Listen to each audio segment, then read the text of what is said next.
Nous avons essayé de vous présenter les vrais visages de l'EPR, cette espèce d'hydre de Lerne, de monstre, qui constitue une nouvelle menace pour la France et pour l'humanité. Nous n'en sommes plus au simple niveau de la contestation.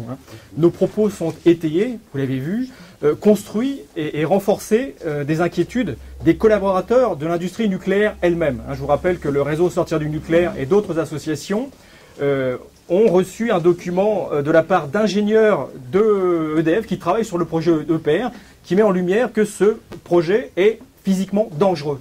L'EPR, le fonctionnement même de l'EPR est dangereux. Donc voilà, c'est une industrie qui joue une espèce de jeu de la mort, d'obéissance aveugle à une puissance supérieure qui en réclame toujours plus. Voilà où on en est.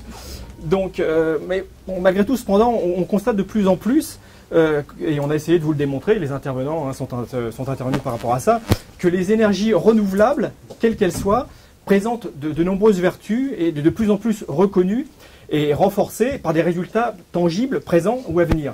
J'ai pour habitude de citer la ville de Güssing en Autriche, qui dans les années 80 était moribonde, perdait ses habitants et ses emplois, et qui a pris cette optique du tout renouvelable et qui maintenant a gardé ses salariés, ses habitants, a créé des emplois dans le renouvelable, est autonome énergétiquement, crée son propre carburant pour ses véhicules municipaux avec la gazification de bois, pour dire, si vous voulez, que si on veut, on y arrive.